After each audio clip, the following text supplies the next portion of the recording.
battery အကုန်ဝိုင်းဘယ်လိုလုပ်မလဲခရီးဝဲသွားလို့ရပါမလားဓာတ်ဆီကားတွေလိုမြန်နိုင်ပါမလားလျှက်စစ်ကားကိုဘသူကတကယ်ဝဲခြင်းမလဲဒီမိကုန်းတွေဟာတစ်ချိန်ကလျှက်စစ်ကားတွေအပေါ်လူအများတန်တရားဝင်ခဲ့ကြတဲ့မိကုန်းတွေပါဒါပေမဲ့ဒီမိကုန်းတွေကိုဖြေဖို့စူးစမ်းခဲ့တဲ့ကုမ္ပဏီတစ်ခုကတော့ Tesla ပါ Tesla ကဒီမိကုန်းတွေကိုဘယ်လိုဖြေခဲ့လဲပြီးတော့တစ်ချိန်ကမဖြစ်နိုင်ဘူးလို့ထင်ခဲ့ကြတဲ့လျှက်စစ်ကားတွေကိုဘယ်လိုနည်းနဲ့ကားလောကရဲ့အနာဂတ်အဖြစ်ပြောင်းလဲခဲ့တယ်လဲဒါကတော့ Tesla ရဲ့ဇလန်းပါမင်္ဂလာပါရှင်ဒီနေ့လမ်းပေါ်မှာလျှက်စစ်ကားတွေကိုမြင်ရတာတာမန်လိုဖြစ်နေပါပြီ။ကားကုမ္ပဏီကြီးတွေကလျှက်စစ်ကားတွေထုတ်လုပ်နေကြတယ်။လူတွေကလည်းစီစားသက်သာတာလေထုညစ်ညမ်းမှုလျှော့ချနိုင်တာနဲ့နည်းပညာအသစ်တွေကြောင့်လျှက်စစ်ကားတွေကိုပိုပြီးစိတ်ဝင်စားလာကြပါတယ်။ဒါပေမဲ့လွန်ခဲ့တဲ့နှစ်20ကျော်ကဒီချိန်တွေကိုပြန်ကြည့်မယ်ဆိုရင်ဒီနေ့နဲ့လုံးဝမတူပါဘူး။အဲ့ဒီအချိန်မှာလျှက်စစ်ကားဆိုတာလူများအတွက်စိတ်ဝင်စားစရာကောင်းတဲ့အိမ်မက်တစ်ခုလိုပဲရှိနေခဲ့ပါတယ်။လူတွေကမိကုန်းနဲ့အများကြီးမေးခဲ့ကြပါတယ်။ဘက်ထရီအကုန်သွားရင်ဘယ်လိုလုပ်မလဲခရီးဝဲသွားလို့ရပါမလားဓာတ်ဆီကားတွေလိုမြန်နိုင်ပါမလားလျှက်စစ်ကားကိုဘသူကတကယ်ဝဲကြမှာလဲအဲ့ဒီလိုတန်တရားရှိနေတဲ့အချိန်မှာကုမ္ပဏီငယ်လေးတစ်ခုကအယူအဆတစ်ခုနဲ့ပေါ်လာခဲ့ပါတယ်လျှက်စစ်ကားဟာတဘာဝပတ်ဝန်းကျင်အတွက်ကောင်းရုံနဲ့မကဘူးမြန်လဲမြန်ရမယ်လှလဲလှရမယ်လူတွေတကယ်လိုချင်တဲ့ကားလည်းဖြစ်ရမယ်ဒီကုမ္ပဏီကတော့ Tesla ပါ Tesla ကို2003ခုနှစ်မှာစတင်တည်ထောင်ခဲ့ပါတယ်နောက်ပိုင်းမှာElon Musk ကကုမ္ပဏီရဲ့အဓိကခေါင်းဆောင်တူဖြစ်လာပြီး Tesla ရဲ့ရည်မှန်းချက်ကိုအကြီးအကျယ်ချဲ့ထွင်ခဲ့ပါတယ်။ဒါပေမဲ့ဒီနေ့လိုကမ္ဘာကျော် Tesla ဖြစ်လာဖို့လမ်းကလုံးဝမလွယ်ကူခဲ့ပါဘူး။အစပိုင်းမှာ Tesla ဟာကားထုတ်လုပ်တဲ့အတွေ့အကြုံအများကြီးရှိတဲ့ကုမ္ပဏီကြီးမဟုတ်ပါဘူး။အရင်းနှီးလည်းအကန့်အသတ်ရှိပါတယ်။ကားထုတ်လုပ်ရေးကလည်းအလွန်ရှုပ်ထွေးပါတယ်။အင်ဂျင်တစ်ခုတည်းဖန်တီးရုံနဲ့မပြီးပါဘူး။ Battery, Software, လျှက်စစ်မော်တာ၊ကားကိုယ်ရဲ့လုံခြုံရေးနဲ့ထုတ်လုပ်ရေးစနစ်တွေအားလုံးကိုတပြိုင်နက်တည်းဖြည့်ရှင်းရပါတယ်။ဒါပေမဲ့ Tesla ကအစကတည်းကလူတိုင်းအတွက်ဈေးသက်သာတဲ့ကားကိုမထုတ်ခဲ့ပါဘူး။သူတို့ရဲ့ပထမဆုံးအဓိကထုတ်ကုန်က Tesla Roadster ပဲဖြစ်ပါတယ်။ Roadster ဟာလျှက်စစ်ကားဖြစ်ပေမဲ့တာမန်လျှက်စစ်ကားလို့မဟုတ်ပါဘူး။အကစားကားပုံစံနဲ့ဖန်တီးခဲ့တာပါ။ရည်ရွယ်ချက်ကရှင်းပါတယ်။လူတွေကိုလျှက်စစ်ကားဆိုတာနှေးပြီးပြင်းစရာကောင်းတဲ့ကားမဟုတ်ဘူးဆိုတာသက်သေပြဖို့ပါ။2008ခုနှစ်မှာ Tesla Roadster ကိုစတင်ထုတ်လုပ်ခဲ့ပါတယ်။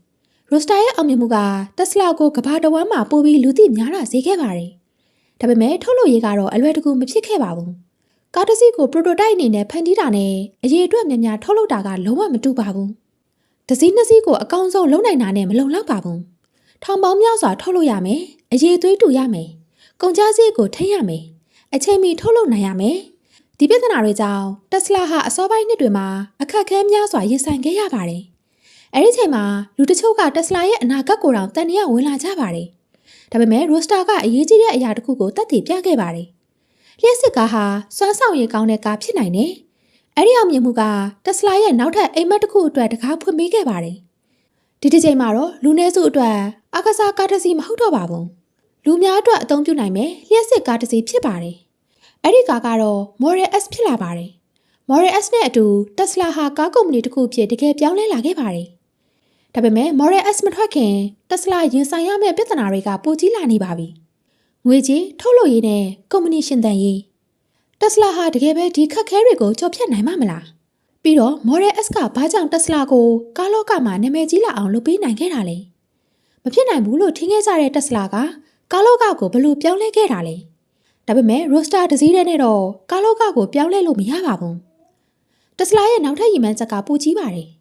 လူများအတွက်အသုံးပြုနိုင်တဲ့လျှက်စစ်ကားတစ်စီးကိုဖန်တီးဖို့ပါ။ဒီမှန်းချက်ကနေ Model S ပေါ်လာပါတယ်။2012ခုနှစ်မှာ Tesla က Model S ကိုဖောက်သည်တွေစီစတင်ပို့ဆောင်ခဲ့ပါတယ်။ဒီကားဟာ Roadster လိုအကစားကားမဟုတ်တော့ပါဘူး။မိသားစုတွေနေ့စဉ်အသုံးပြုနိုင်မဲ့စီဒန်ကားတစ်စီးဖြစ်ပါတယ်။ဒါပေမဲ့ Tesla ကဒီကားကိုရိုးရိုးလျှက်စစ်ကားတစ်စီးဖြစ်မဖန်တီးချင်ခဲ့ပါဘူး။လျှက်စစ်ကားဟာရိုးရိုးဓာတ်ဆီကားထက်တောင်ပိုကောင်းနိုင်တယ်ဆိုတာကိုသက်သေပြချင်ခဲ့ပါတယ်။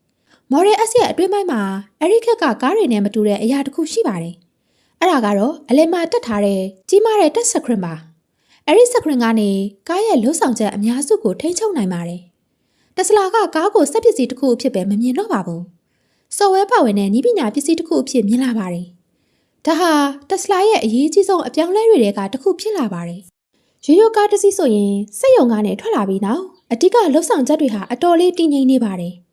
Tesla ကတော့ software update တွေကနေကားရဲ့လှုပ်ဆောင်ချက်တွေကိုတိုးတက်အောင်ပြင်ဆင်နိုင်တဲ့ပုံစံကိုအလေးထားခဲ့ပါတယ်။ ဒီလိုနဲ့ကားဟာဖုန်းနဲ့ကွန်ပျူတာတွေလို software update ရရှိလာတဲ့နည်းပညာပစ္စည်းတစ်ခုဖြစ်လာပါတယ်။ဒါပေမဲ့ Tesla ရဲ့အကြီးမားဆုံးစိန်ခေါ်မှုကတော့ battery ပါ။လျှပ်စစ်ကားတစ်စီးမှာ battery ကအရေးကြီးဆုံးအစိတ်ပိုင်းတွေကတစ်ခုဖြစ်ပါတယ်။ battery ကောင်းမှကားကခရီးဝေးသွားနိုင်မယ်။ battery ကောင်းမှစွမ်းဆောင်ရည်ကောင်းမယ်။ပြီးတော့ battery ကုန်ကျစရိတ်ကလည်းကားတစ်စီးလုံးရဲ့ဈေးနှုန်းပေါ်တက်ရောက်မှုရှိပါတယ်။ Tesla က battery technology ကိုအလေးထားပြီးကားရဲ့စွမ်းဆောင်ရည်နဲ့ခရီးကွာဝေးကိုတိုးတက်အောင်စူးစမ်းခဲ့ပါတယ်။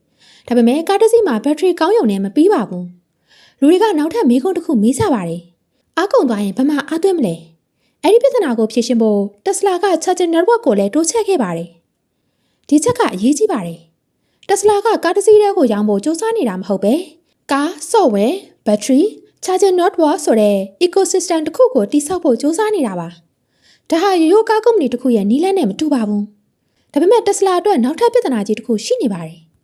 ထုတ်လုပ်ရေးကားတစ်စီးကိုဒီဇိုင်းကောင်းအောင်လုပ်တာနဲ့ထုတ်လုပ်မှုအများအပြားကိုအောင်မြင်အောင်လုပ်တာကလုံးဝမတူပါဘူး။ Tesla ဟာထုတ်လုပ်မှုတိုးချဲ့ဖို့ကြိုးစားရင်အခက်အခဲများစွာနဲ့ရင်ဆိုင်ခဲ့ရပါတယ်။အချိန်မီမထုတ်နိုင်တာတွေရှိတယ်။ကုန်ကျစရိတ်တွေမြင့်တက်လာတယ်။ထုတ်လုပ်မှုကိုမြန်မြန်တိုးချဲ့ရပါတယ်။ဒီချိန်မှာ Tesla ရဲ့ရှင်သန်နိုင်မှုကမေးခွန်းထုတ်စရာဖြစ်လာပါတယ်။အထူးသဖြင့်2008ခုနှစ်ကမ္ဘာဘဏ္ဍာရေးအကျပ်တဲလောကမှာကုမ္ပဏီငယ်တစ်ခုအတွက်ယင်းနှိမ့်မြုပ်နှံမှုနဲ့ငွေကြေးရရှိဖို့ပိုပြီးခက်ခဲခဲ့ပါတယ်။ Tesla ဟာတကယ်ပဲကြာရှုံးသွားနိုင်တဲ့အခြေအနေတွေနဲ့ရင်ဆိုင်ခဲ့ရပါတယ်။ဒါပေမဲ့ကုမ္ပဏီကဆက်လက်ရှင်သန်နိုင်ခဲ့ပါတယ်။ Model S ကလည်း Tesla ကိုကမ္ဘာတဝန်းမှာပိုပြီးလူသိများလာစေခဲ့ပါတယ်။ Tesla ဟာလျှပ်စစ်ကားလုပ်တဲ့ startup တစ်ခုကနေကားလောကကိုပြောင်းလဲဖို့စူးစမ်းနေတဲ့ကုမ္ပဏီတစ်ခုဖြစ်လာခဲ့ပါတယ်။ဒါပေမဲ့ Tesla ရဲ့အိမ်မက်ကဒီမှာမပြီးသေးပါဘူး။အခုချိန်ထိ Tesla ရဲ့ကားတွေဟာလူတိုင်းလွယ်လွယ်ကူကူဝယ်နိုင်တဲ့ဈေးနှုန်းမျိုးမဟုတ်သေးပါဘူး။ဒါကြောင့်နောက်ထပ်အဆင့်တစ်ခုလိုလာပါတယ်။တန်ပေါင်းများစွာဝယ်ယူနိုင်မဲ့လျှပ်စစ်ကား။အဲ့ဒီကားကတော့ Model 3ဖြစ်လာပါတယ်။ Model 3ပေါ်လာတဲ့ချိန်မှာတော့ Tesla ရဲ့ဇလံဟာအဆင့်အသစ်တစ်ခုကိုရောက်ရှိသွားပါတော့တယ်။ Model S နဲ့ Tesla ဟာကမ္ဘာတဝန်းမှာနာမည်ရလာခဲ့ပါတယ်။ဒါပေမဲ့ Tesla ရဲ့အကြီးမားဆုံးရည်မှန်းချက်ကတော့လူချမ်းသာတွေအတွက်ကားထုတ်လုပ်ဖို့မဟုတ်ပါဘူး။လျှပ်စစ်ကားကိုလူအများအတွက်ဖြစ်လာစေဖို့ပါ။အဲ့ဒီရည်မှန်းချက်အတွက် Tesla က Model 3ကိုဖန်တီးခဲ့ပါတယ်။ Model 3ကို2016ခုနှစ်မှာမိတ်ဆက်ခဲ့ပြီး2018ခုနှစ်မှာထုတ်လုပ်မှုနဲ့ပို့ဆောင်မှုတွေစတင်ခဲ့ပါတယ်။ဒီကားဟာ Tesla ရဲ့အရေးကြီးဆုံးအလှည့်ပြောင်းတွေကတစ်ခုဖြစ်လာပါတယ်။ဘာကြောင့်လဲဆိုတော့ Tesla ကအရင်ထုတ်ခဲ့တဲ့ Roadster နဲ့ Model S တွေဟာ Premium ဈေးကွက်ကိုအဓိကထားခဲ့ပေမဲ့ Model 3ကတော့ပုံမှန်ကျေပြန့်တဲ့ဈေးကွက်ကိုရည်ရွယ်ထားလို့ပါ။ဒါပေမဲ့ဒီလိုကားကိုအရေးအတွက်အများကြီးထုတ်လုပ်ဖို့ဆိုတာအလွန်ခက်ခဲပါတယ်။ကားတစ်စီးကိုဒီဇိုင်းကောင်းကောင်းလုပ်နိုင်တာနဲ့ထောင်ပေါင်းများစွာတောင်းပေါင်းများစွာထုတ်လုပ်နိုင်တာကမတူပါဘူး။ Tesla ဟာ Model 3ထုတ်လုပ်မှုတိုးချဲ့တဲ့အချိန်မှာထုတ်လုပ်ရေးအခက်အခဲတွေနဲ့ရင်ဆိုင်ခဲ့ရပါတယ်။စက်ရုံတွေမှာထုတ်လုပ်မှုလိုင်းတွေတိုးချဲ့ရပါတယ်။ supply chain ကိုစီမံခန့်ခွဲရပါတယ်။ battery ထုတ်လုပ်မှုကိုတိုးချဲ့ရပါတယ်။ကားတစ်စီးချင်းစီရဲ့အရေးသွေးကိုထိန်းချုပ်ရပါတယ်။ဒီဟာတွေဟာ Tesla အတွက်ကြီးမားတဲ့စမ်းသပ်မှုတွေဖြစ်လာခဲ့ပါတယ်။ဒါပေမဲ့ Tesla ကတဖြည်းဖြည်းနဲ့ထုတ်လုပ်မှုပမာဏကိုတိုးမြင့်နိုင်ခဲ့ပါတယ်။ Model 3ကလည်း Tesla ရဲ့ကမ္ဘာရောင်းအားကိုအကြီးအကျယ်တိုးလာစေခဲ့ပါတယ်။ဒီချိန်မှာတခြားကားကုမ္ပဏီတွေကလည်း Tesla ကိုပိုပြီးအလေးနဲ့ထားလာကြပါတယ်။အရင်တုန်းကလျှပ်စစ်ကားကိုဈေးကွက်သေးသေးလေးလို့မြင်ခဲ့တဲ့ကုမ္ပဏီတွေက EV နည်းပညာမှာပိုမိုရင်းနှီးမြှုပ်နှံလာကြပါတယ်။တစ်ချိန်ကလျှပ်စစ်ကားတွေတကယ်ရောင်းရပါမလားဆိုတဲ့မေးခွန်းကနေလျှပ်စစ်ကားဈေးကွက်မှာငါတို့ဘယ်လိုရှင်ပြိုင်မလဲဆိုတဲ့မေးခွန်းအဖြစ်ပြောင်းလဲသွားပါတယ်။ဒါဟာ Tesla ရဲ့အကြီးမားဆုံးသက်ရောက်မှုတွေကတစ်ခုပါ။ Tesla ကကားကုမ္ပဏီကြီးတွေကိုလျှပ်စစ်ကားအနာဂတ်ကိုအလေးနက်ထားစဉ်းစားလာစေခဲ့ပါတယ်။ဒါပေမဲ့ Tesla ရဲ့အောင်မြင်မှုကိုကားရောင်းအားတစ်ခုတည်းနဲ့မတိုင်းတာသင့်ပါဘူး။ Tesla ကကားကိုစော်ဝဲပါတဲ့နည်းပညာပစ္စည်းတစ်ခုအဖြစ်လူတွေမြင်လာအောင်လဲပြောင်းလဲခဲ့ပါတယ်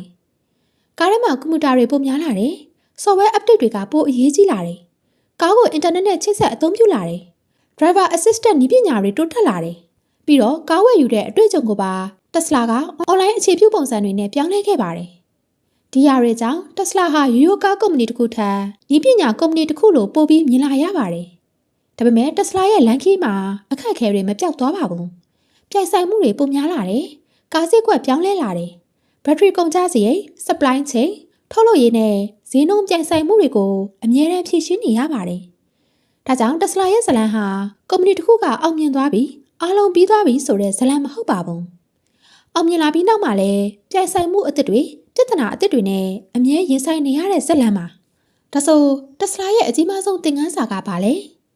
တက်စလာရဲ့တပိုင်းကသင်ခန်းစာတစ်ခုကိုအထူးသဖြင့်ပေးပါတယ်ဈေးကွက်ထဲမှာလူတွေမယုံကြည်သေးတဲ့အရာတစ်ခုကိုယုံကြည်ုံနဲ့မလုံလောက်ဘူးအဲ့ဒီအရာကိုလူတွေတကယ်လိုချင်လာအောင်ဖန်တီးနိုင်ရမယ်လျှက်စစ်ကားဟာတက်စလာမတိုင်ခင်ကတည်းကရှိခဲ့ပါတယ်ဒါပေမဲ့တက်စလာကလျှက်စစ်ကားကိုမြန်တဲ့ကားလှတဲ့ကားဤပညာမြင့်တဲ့ကားလူတွေဂုဏ်ယူပြီးမောင်းချင်တဲ့ကားဖြစ်အောင်စူးစမ်းခဲ့ပါတယ်ဒါကြောင့်တက်စလာရဲ့အရေးကြီးဆုံးအောင်မြင်မှုကကားတစ်စီးကိုရောင်းနိုင်ခဲ့တာမဟုတ်ပါဘူးလူတွေရဲ့လျှက်စစ်ကားပေါ်အမြင်ကိုပြောင်းလဲနိုင်ခဲ့တာပါတစ်ချိန်ကလူတွေကလျှက်စစ်ကားကိုအနာဂတ်ရဲ့အိမ်မက်လို့ပဲမြင်ခဲ့ကြပါတယ်တက်စလာကတော့အဲ့ဒီအိမ်မက်ကိုလမ်းပေါ်မှာမောင်းနေနိုင်တဲ့ကားတစ်စီးအဖြစ်ပြောင်းလဲပေးခဲ့ပါတယ်နောက်ဆုံးမှာတက်စလာရဲ့ဇာတ်လမ်းကဒီလိုပြောနေပါတယ်အနာဂတ်ကိုစောင့်နေသူတွေကအနာဂတ်ရောက်လာတာကိုကြည့်ရုံပဲကြည့်နိုင်တယ်အနာဂတ်ကိုဖန်တီးဖို့ကြိုးစားသူတွေကတော့အနာဂတ်ရဲ့ပုံစံကိုကိုယ်တိုင်ပြောင်းလဲနိုင်တယ်တက်စလာဟာပြည့်ပြည့်စုံတဲ့ကုမ္ပဏီတစ်ခုမဟုတ်ပါဘူးဒါပေမဲ့တစ်ချိန်ကလူအများမယုံကြည်ခဲ့တဲ့အယူဆတစ်ခုကိုကမ္ဘာကာလောကရဲ့အရေးကြီးဆုံးအကြောင်းအရာတွေကတစ်ခုဖြစ်လာအောင်တွန်းပို့နိုင်ခဲ့ပါတယ်ဒါဟာတက်စလာရဲ့တကယ်အောင်မြင်မှုပါ